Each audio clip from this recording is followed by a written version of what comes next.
ಚರ್ಚೆ ಪ್ರಾರಂಭಕ್ಕೆ ಮುಂಚೆ ವೀಕ್ಷಕರೇ ನಿಮಗೆ ಗೊತ್ತಿದೆ ರಿಪಬ್ಲಿಕ್ ಕನ್ನಡದ ಮಹಾಭಾರತ ಚರ್ಚಾ ಕಾರ್ಯಕ್ರಮದ ಜನಾಭಿಪ್ರಾಯ ವೇದಿಕೆ ನಿಮಗಾಗಿ ಮುಕ್ತವಿರತಕ್ಕಂಥ ವೇದಿಕೆ. ನಿಮ್ಮ ಪ್ರಕಾರ ಸಚಿವರಾಗಿರುವ ನಾಗೇಂದ್ರ ಅವರು ನಿಜವಾಗ್ಲೂ ರಾಜೀನಾಮೆಯನ್ನ ಕೊಡಬೇಕಾ? ಈ ವಾಲ್ಮೀಕಿ ನಿಗಮದ ಹಗರಣದ ತನಿಖೆಗಳೇನು ಇನ್ನೂ ಕೂಡ ಪ್ರಗತಿಯಲ್ಲಿದೆ. ಇದೆಲ್ಲವೂ ಆಗಿ ನಿಜವಾಗ್ಲೂ ನಿಜ ಅರ್ಥದಲ್ಲಿ ಕಾನೂನಾತ್ಮಕವಾಗಿ ಕ್ಲೀನ್ ಚಿಟ್ ಸಿಕ್ಕ ನಂತರದಲ್ಲಿ ಮಂತ್ರಿ ಆಗಬೇಕಾ?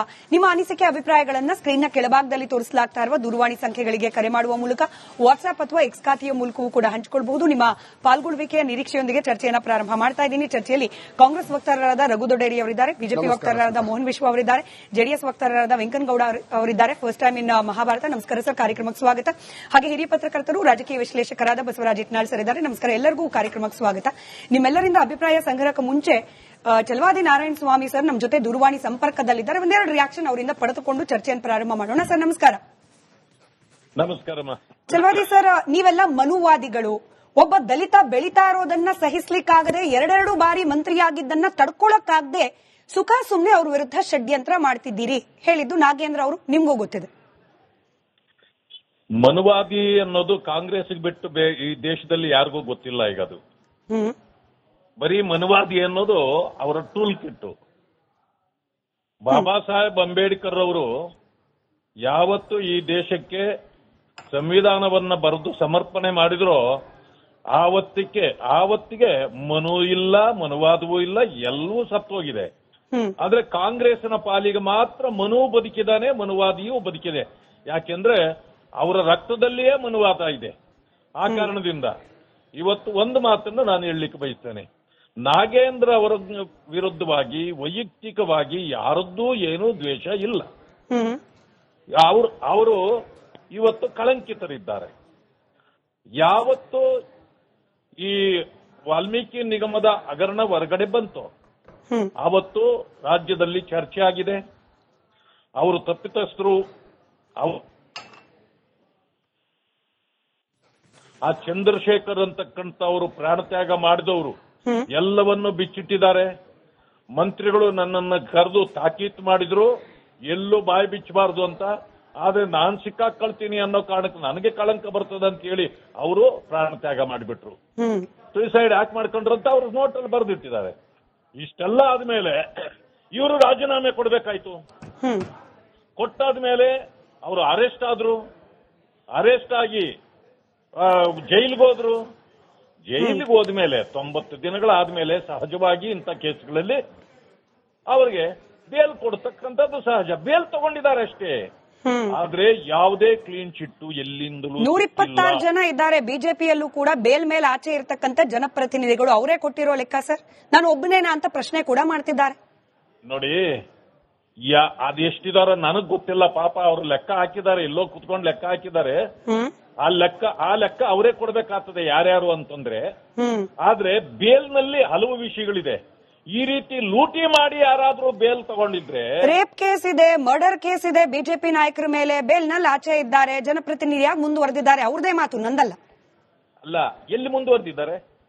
ಈ ಸರ್ಕಾರದಲ್ಲಿದ್ದಾರ ಅವರು? ಅಧಿಕಾರ ಸ್ಥಾನಗಳನ್ನ ಹಿಡಿದಿದ್ದಾರ? ನೋಡಿ, ಕಾನ್ಸ್ಟಿಟ್ಯೂಷನಲ್ ಪೋಸ್ಟ್ಗಳಲ್ಲಿ ಪೊಸಿಷನ್ಸ್ ಅಲ್ಲಿ ಯಾರೇ ಇದ್ರು ಅದು ತಪ್ಪೆ. ಯಾರಿದ್ದಾರೆ ಆ ರೀತಿ? ಯಾವುದೋ ಕೇಸ್ ನಡೀತಾ ಇದೆ ಅಂದ್ರೆ ಅದಕ್ಕೆ ಸಂಬಂಧ ಇಲ್ಲ. ಇದು ಲೂಟಿ ಮಾಡಿರತಕ್ಕಂತ ಕೇಸು. ಆ ಕಾರಣದಿಂದ ಇದು ಅವರು ಯಾವುದೇ ಕಾರಣಕ್ಕೆ ವಹಿಸ್ಕೊಳ್ಳಿಕ್ಕೆ ಸಾಧ್ಯ ಇಲ್ಲ. ಕಡೆ ಎರಡು ಪ್ರಶ್ನೆ ಸರ್. ದಲಿತ ಅನ್ನೋ ಕಾರಣಕ್ಕೇನೆ ಬಿಜೆಪಿ ತುಳಿತಾ ಇದೆ. ದಲಿತರು ಉದ್ಧಾರ ಆಗೋದು ಬಿಜೆಪಿಗೆ ಸಹಿಸ್ಲಿಕ್ಕೆ ಸಾಧ್ಯ ಇಲ್ಲ. ಈಗ ದಲಿತರು ಅನ್ನೋ ಕಾರಣಕ್ಕೆ ಬಿಜೆಪಿ ತುಳಿತಾ ಇದೆ ಅಂತ ನೀವು ನಿಮ್ಮ ರಕ್ಷಣೆ ತಗೋತೀರಿ.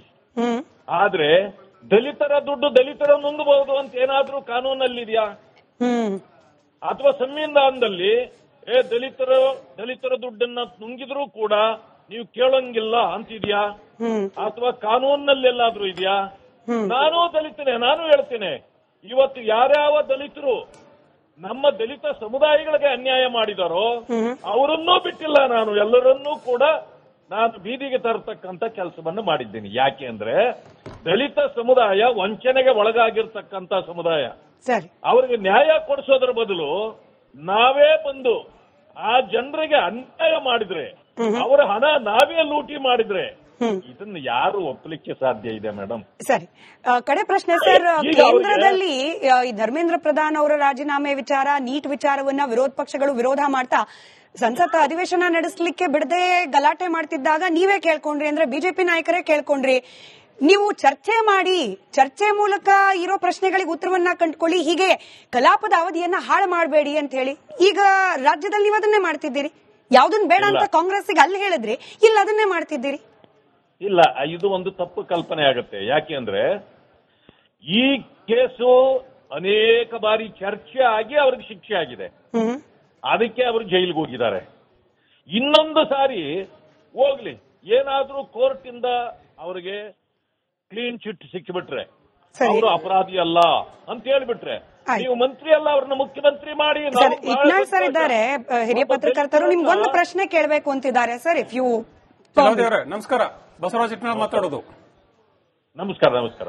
ಅಲ್ಲ, ನೀವು ವಿರೋಧ ಮಾಡ್ತಿದ್ರಿ ಸರಿ, ಆದ್ರೆ ನಿಮ್ಮ ವಿರೋಧ ಪಕ್ಷಗಳ ನಿಮ್ಮ ಜೊತೆಗಾರರ ಜೆಡಿಎಸ್ ನವರು ಬೇರೆನೆ ಮಾತಾಡ್ತಿದಾರಲ್ಲ.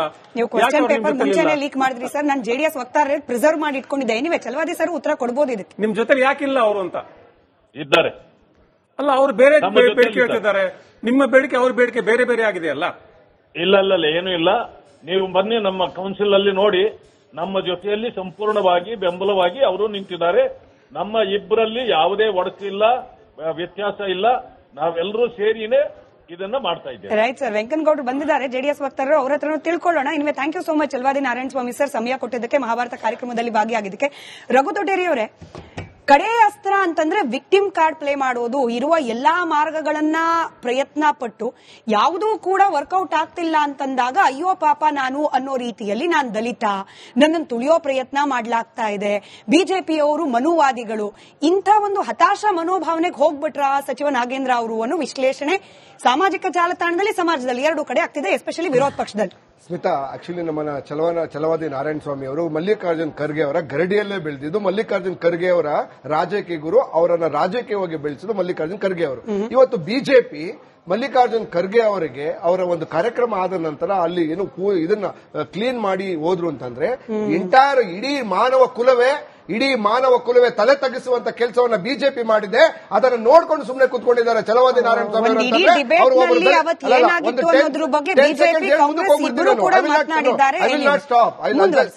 ಓಕೆ. ಈ ಛಲವಾದಿ ನಾರಾಯಣ ಸ್ವಾಮಿ ಅವರು ಏನಿದ್ದಾರೆ ಕೌನ್ಸಿಲ್ ಅಲ್ಲಿ ಇದಾಗಿದ್ದಾರೆ. ಸೊ ಅವರು ನಿಜವಾಗ್ಲೂ ಇವತ್ತು ತಲೆ ತೆಗೆಸುವಂತ ಕೆಲಸ ಅವರ ಪಕ್ಷ ಮಾಡಿದೆ. ಅದನ್ನ ಖಂಡಿಸುವ ಒಂದು ಧೈರ್ಯವನ್ನ ತೋರಿಲ್ಲ. ಅದು ದಲಿತರಿಗೆ ಮಾಡಿದಂತ ಅವಮಾನ. ಓಕೆ, ಮೊದಲನೇದಾಗಿ ಅವರು ಇಡೀ ದಲಿತ ಸಮುದಾಯಕ್ಕೆ ಮಾಡಿರ್ತಕ್ಕಂಥ ಅವಮಾನ. ಮನೆ ಛಲವಾದಿ ನಾರಾಯಣ ಸ್ವಾಮಿ ಅವರು ಕೂಡ ಇವತ್ತು ದಲಿತ ಸಮುದಾಯದ ಪರವಾಗಿ ಧ್ವನಿ ಎತ್ತುವ ಒಂದು ತಾಕತ್ತನ್ನ ಕಳ್ಕೊಂಡಿದೆ.